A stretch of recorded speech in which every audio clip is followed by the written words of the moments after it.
오늘 본문의 말씀은 에베소서 말씀입니다. 우리 에베소서 말씀을 우리가 알려면 이 에베소서에 대한 대략적인 배경과 소개들을 함께 나누고자 합니다. 에베소서는 바울이 로마 감옥에 갇혔을 때에 썼던 옥중서신입니다. 감옥 속에서 썼습니다. 에베소서는 단순히 이 에베소라는 이 교회에 쓴 편지일 뿐만 아니라 그 에베소가 있는 소아시아 지방, 그 지금의 그 터키 있는 그 반도 있죠. 그 터키에 있는 주요 교회들을 향해 쓴 편지로서 교회들이 돌려 읽는 회람용 서신입니다.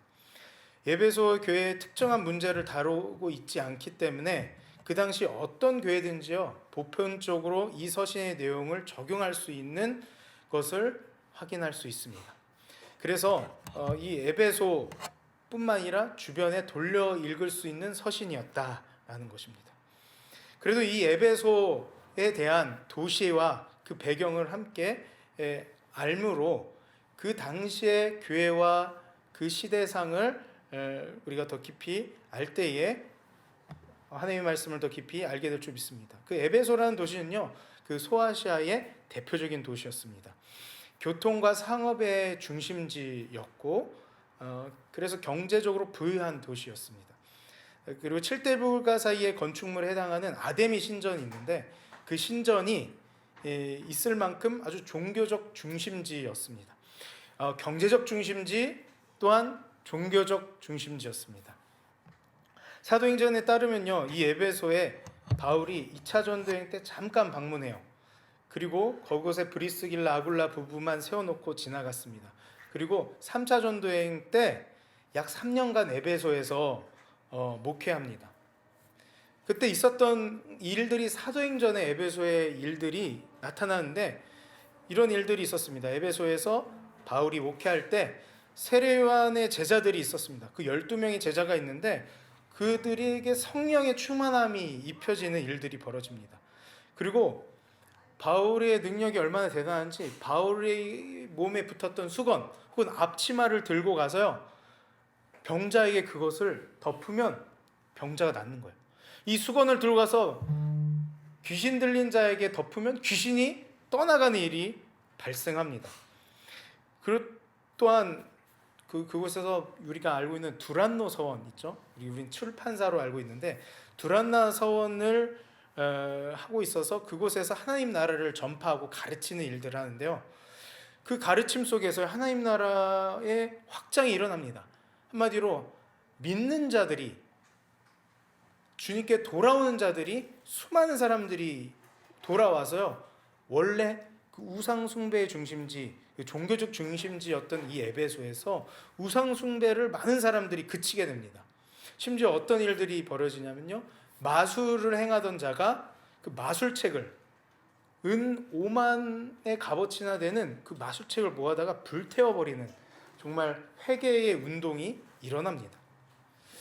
사람들이 우상숭배를 그치는 수가, 우상숭배를 그만하는 사람이 많으니까요, 그 아데미 우상을 팔던 업자가 이 바울 때문에 자기가 먹고 살 수 없게 된 것을 통탄해하여 항의할 정도로 이 복음이요 도시에 엄청난 변화들을 가져왔습니다. 그런 도시가 바로 에베소였습니다. 강력한 역사들이 있던 에베소에 교회가 세워졌습니다. 하지만 에베소를 비롯한 여러 소아시아의 교회는요, 또한 중요한 특징이 있는데요, 바로 유대인 출신 그리스도인 그리고 헬라인 출신 그리스도인이 공존하였는데 이들이 사이좋게 지냈던 것이 아니라 분열이 있었고 갈등이 있었습니다. 마치 우리나라도 호남과 경상 이 지역 갈등이 있듯이 유대 지역 출신과 헬라 출신의 갈등과 분열이 있었습니다. 특히 유대계 그리스도인 중에 헬라계 그리스도인을 유대인의 관습과 전통을 따르게 하려는 그런 유대주의자들이 있었기 때문에 자연스럽게 유대인과 헬라인의 단순한 종족의 차이, 출신의 차이를 넘어 차별의 형태가 나타나고 있었습니다. 그런 차별은 하나님께서 원하시는 교회의 모습이 절대 아니었죠. 그래서 바울은요 에베소서를 옥중에서 쓰므로 교회들에게 말하는 거예요. 그런 소아시아의 교회, 유대계와 헬라인의 차별이 있는 그런 상황, 또한 그런 우상 숭배가 있는 그런 상황 속에 있는 교회, 그 교회들을 향해 진정한 교회가 무엇인지, 또한 교회된 우리가 어떻게 살아야 되는지, 이 교회에 대한 블루프린트, 청사진을 제시하고 있는 것이 에베소서입니다. 오늘부터 에베소서 시리즈를 시작됩니다. 블루프린트라는 타이틀로 9주간 진행되게 되는데요. 블루프린트는 우리나라 말로 치면 청사진이에요. 청사진을 제시합니다. 뭐 이런 것들이 있잖아요. 지금은 우리가 컴퓨터로 뭐 CAD 같은 프로그램으로 설계를 합니다. 건축 설계를 해서 그거를 뭐 인쇄기에 누르면 디지털 프린터로 잘 그 설계 도면을 인쇄하고 복사할 수 있었는데, 옛날에는요 이 건축 설계도를 손으로 직접 그려야 했죠. 막 자로 그리고 막 이렇게 해서 직접 그려야 했습니다. 그 설계 도면을 복사하는 방법이 바로 블루프린트였어요. 블루프린트를 만드는 과정은 이렇습니다. 먼저 그 종이가 있는데 빛이 잘 투과되는 종이에요. 거기다가 설계도를 그립니다. 뭐 어떤 펜으로 그리겠죠. 뭐 연필로 그리든 거기다가 도면을 싹 그려요. 거기다가 그 설계도 원본이 있고 그 아래다가는 뭐를 까냐면 어떤 화학 용액이 머금은 종이를 깝니다. 근데 그 화학 용액의 특징은 빛을 받으면 파랗게 변하는 용액이에요. 그리고 빛을 받지 않으면 변하지 않지만 빛에 반응하는 이 용액입니다. 그 용액을 머금은 용지에다가 그 위에다가 그 원본을 딱 놓고 어떻게 하냐? 빛을 쐐니다. 그러면 어떻게 되겠습니까? 빛을 쐈을 때에 도면 위에 선이 그려진 데는 빛이 통과하지 못하고, 선이 아닌 그냥 여백에는 빛이 그대로 통과하겠죠. 빛이 잘 통과하는 쪽이니까. 그래서 그 뒤편에는 선이 그려진 데는 하얗게 남고 나머지 선이 아닌 여백은 파랗게 화학 반응이 일어나서 나옵니다. 그래서 그것이 설계도면을 복사해서 이것을 전달하고 이것으로 소통해서 건축을 할 수 있게 된 것이죠. 그때 사용했던 이 인쇄 방식, 복사 방식이 바로 블루프린트, 청사진입니다. 여러분, 우리 유언님 처치도 예배소서라는 말씀의 빛이 우리에게 비춰져서 하나님이 기뻐하시고 하나님이 원래 디자인하셨던 교회의 블루프린트가 새겨짐으로 그리스도의 한몸된 교회로 세워져 가기를 주님으로 축복합니다. 오늘 본문을 좀 먼저 살펴보고자 합니다. 오늘 크게 두 부분으로 나눌 수 있는데요. 1절, 2절 그리고 3절부터 나머지 14절로 두 부분으로 이렇게 나눌 수 있습니다. 1절부터 2절은요 일반적으로 우리가 하는 그 인사말이에요. 서신의 인사말, 은혜와 평강이 너에게 있기를 원합니다 라고 하면서 1절, 2절 그렇게 인사의 말이고요. 이어서 3절부터 14절까지 아주 긴 문장을 구절 우리가 읽었어요. 꽤 오래 시간 걸 샜는데 이 3절부터 14절까지가요 원어상 한 문장이에요. 한 문장. 엄청 길죠? 이 3절부터 14절까지 하나님을 향한 찬양이 나오는 한 문장으로 된 찬양이 나옵니다. 굉장히 인상적인 부분이죠. 바울이 글을 못 써서 혹은 문장과 문단을 나누는 것을 까먹어서 한 문장을 이렇게 길게 쓴 것일까요? 아니겠죠? 이렇게 긴 한 문장이지만 아주 특별하게 담아내고 싶었던 게 있었던 것입니다. 강조하고 중요하게 여기고 싶은 것이 문장 속에 의도적으로 담기 위해서 이렇게 작성한 것입니다. 맨 편지의 첫 번째 문단에 한 문장으로 길게 썼다. 과연 어떤 의도가, 어떤 중요성이 그 안에 있을까요? 바울은 서신의 서두를 찬양으로 시작합니다. 찬양이 뭐죠? 우리 찬양인도 하신 우리 영준이의 생각에 찬양은 뭐라고 생각하십니까? 네, 하나님을 높여드리는 거죠. 맞습니다. 우리 성인은 찬양이 뭐라고 생각합니까? 네. 네, 부부가 한 마음이네요. 네, 한 몸을 이루고 있습니다. 좋습니다. 우리가 맞습니다. 하나님을 높이는 것이에요. 근데 그 높이는 것은 크게 두 가지 개념이 있습니다. 첫 번째는 하나님 자체를 높이는 겁니다. 하나님의 존재와 그 성품을 높이는 것입니다. 하나님의 전능하심을, 하나님의 그 위대하심을, 하나님의 크신 사랑을, 하나님의 선하심을 높이는 것, 그것이 찬양이죠. 그리고 두 번째는 하나님께서 하나님 자체뿐만 아니라 하나님이 행하신 일, 그 일을 높이는 것입니다. 하나님이 나를 도와주신 일을 높이는 거예요. 하나님께서 나를 구원해 주신 일을 높이는 거예요. 하나님이 나를 치유해 주신 것을 높이고요, 하나님께서 나를 위로해 주신 것을 높이는 것입니다. 예배소 후반부에 찬양에 대한 것이 또 한 번 나와요. 예배소서 5장 말씀이에요. 네, 우리 우려했던 일이 있는데요. 네.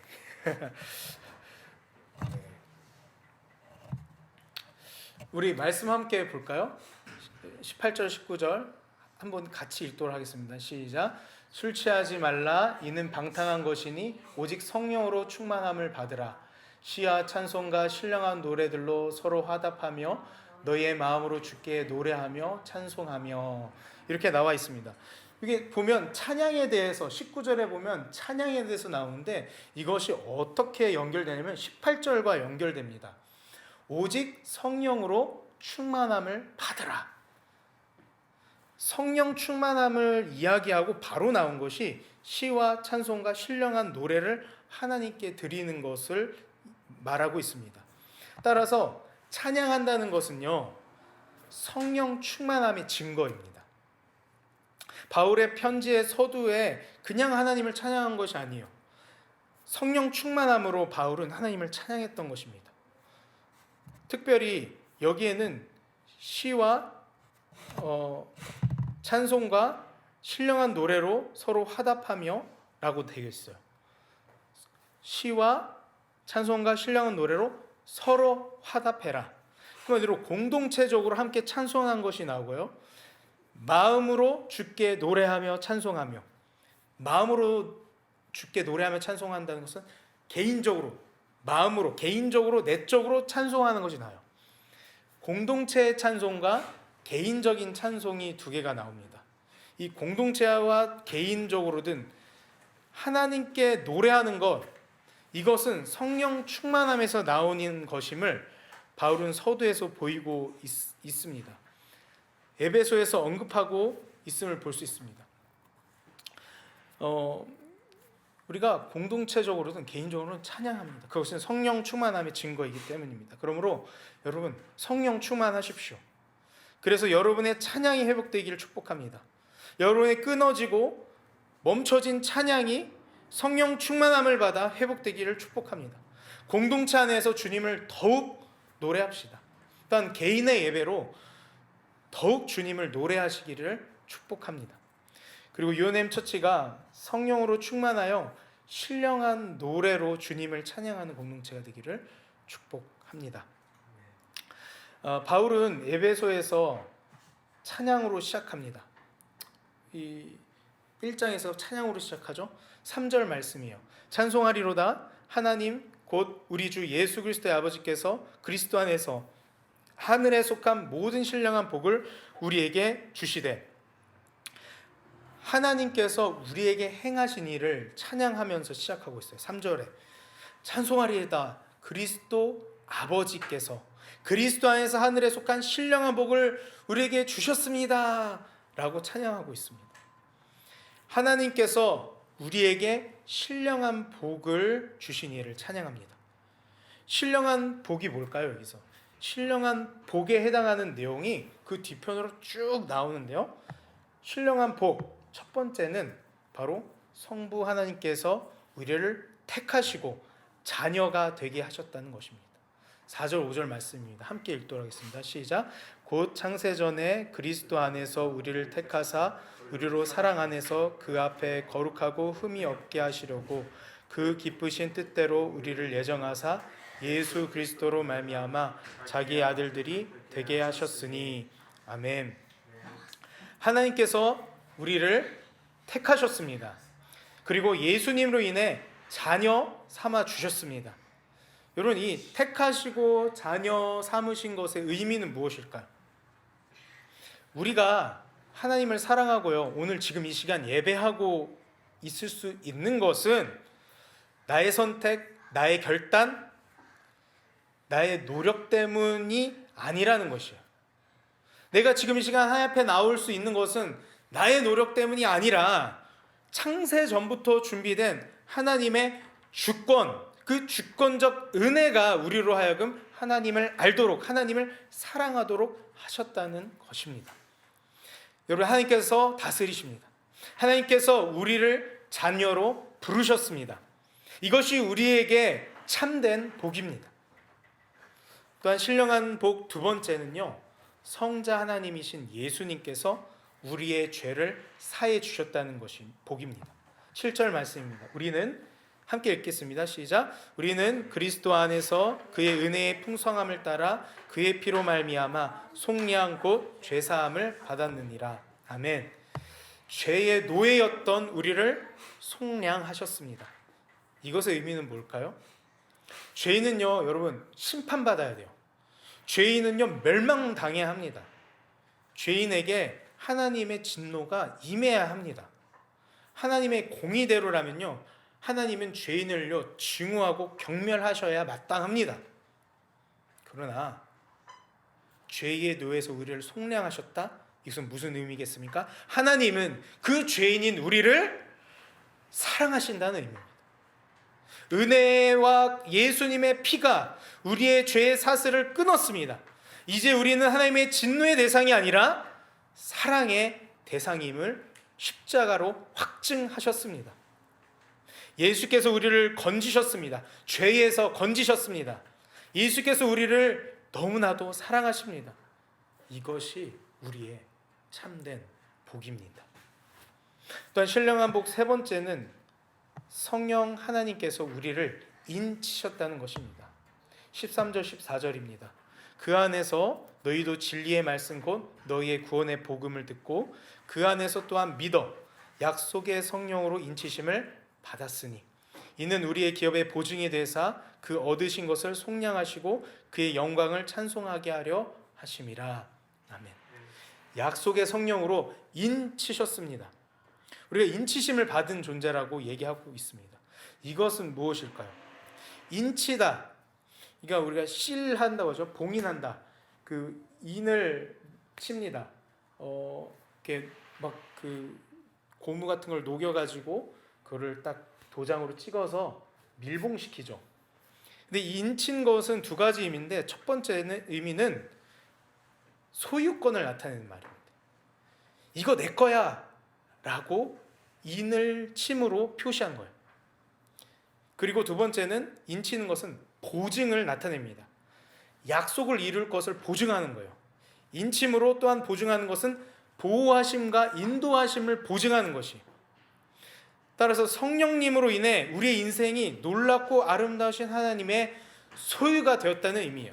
인쳤다는 것은 성령님으로 인해 하나님께서 우리를 반드시 보호하시고 인도하시겠다는 보증을 우리가 받게 되었다는 것이에요. 우리는 하나님의 소유된 인생입니다. 우리는 보증된 인생입니다. 이것이 바로 우리가 받은 신령한 복입니다. 다시 한번 그 신령한 복을 정리합니다. 아버지 하나님께서 우리를 택하셨습니다.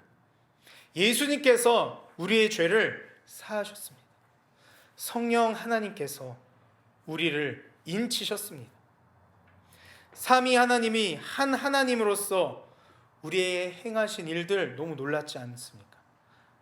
택하시고 죄사하시고 인치심으로 그것은 우리를 향한 하나님의 일.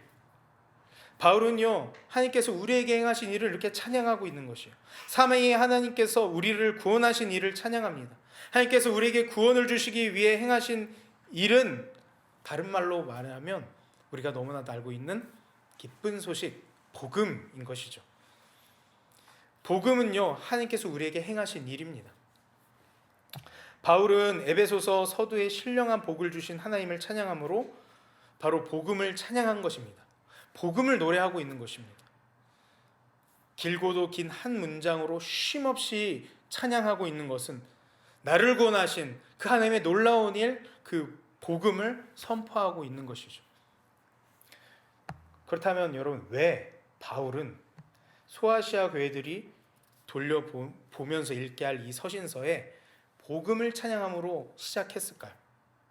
또한 유대계 그리스도인들과 헬라인 그리스도인들이 분열되고 갈등되는 그 교회에게 왜 복음을 찬양함으로 편지를 시작했을까요? 바로 복음이 교회의 기준이기 때문입니다. 여러분, 기준이 뭐죠? 기준?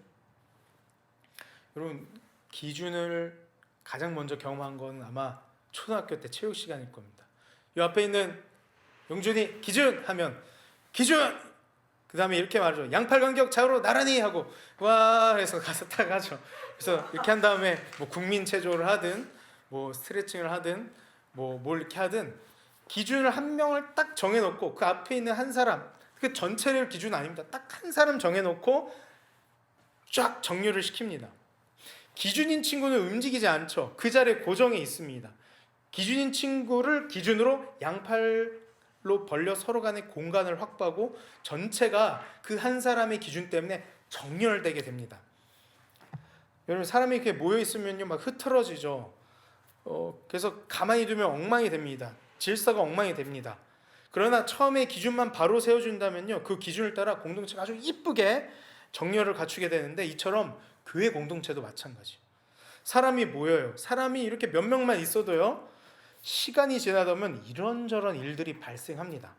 흐트러집니다. 관계가 흐트러지고 감정이 흐트러지고 집중도가 흐트러집니다. 때로는 심각한 문제도 발생하는 것이 사람들의 모임, 교회 공동체에도 그런 문제가 발생합니다. 그러나 이 모든 것을 돌파하고 해결할 수 있는 것은 기준을 세우면 된다는 거예요.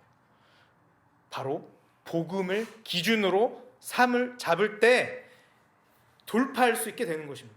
복음을 기준으로 두면 복음에 맞게 모든 혼돈과 상황과 문제가 제자리를 찾게 되며 해결책이 나오게 됩니다. 교회의 기준은요, 여러분, 어떤 목회자가 아닙니다. 교회의 기준은 사람도 아닙니다. 교회의 기준은 재정도 아닙니다. 교회의 기준은 오직 복음, 곧 우리 주 예수 그리스도입니다. 바울은 에베소서 입구에 이 복음을 찬양했던 이유는요, 혼란한 교회 공동체 앞에 이렇게 하는 거예요. 복음, 너 기준을 외친 것이에요. 맨 처음에. 그리고 복음을 기준으로 좌우로 나란히 라고 외치고 있는 외침과 같습니다. 이 첫 서두에 복음을 기준으로 세우면서 시작하는 것이죠. 그렇다면 복음이 기준이 되었다는 것은 어떤 의미일까요? 오늘 이 복음의 내용, 신령한 복에 대한 내용에 따라 그 의미를 파악할 수 있습니다. 복음이 기준된, 교회가 복음이 기준되었다는 것은 교회 공동체가 어떤 의미이냐? 첫 번째는 교회는 창세전부터 택함을 입은 하나님의 주권 공동체라는 것입니다. 두 번째, 교회는 성자 예수님의 피값으로 세워진 은혜의 공동체라는 의미입니다. 또한 교회는 성령 하나님의 소유요, 성령이 하나님께서 성취하실 약속의 공동체, 보증이 있는 공동체라는 것입니다. 바울은 그래서 이렇게 선포하는 것이죠. 삼위의 하나님이 우리에게 행하시는 일로 인해 교회가 세워진 것이다. 교회는 사람의 계획과 열심으로 세워진 것이 아니라 교회는 하나님께서 세우신 것이다. 하나님의 택하심으로, 예수님의 보혈로, 성령님의 보증으로 교회는 시작되었다고 바울은 선포하는 것입니다. 그렇게 교회를 세우시는 하나님을 찬양하는 것입니다. 에베소서에서 나타난 교회의 블루프린트, 첫 번째는 교회의 기준은 복음이다 라는 것입니다. 교회는 그리스도 안에서 신령한 복을 받은 자의 모임으로서 교회는 복음으로 시작해야 됩니다. 교회는 복음으로 설명되어져야 해요. 복음으로 문제를 해결해야 합니다. 교회에서 복음으로 돌파해야 합니다.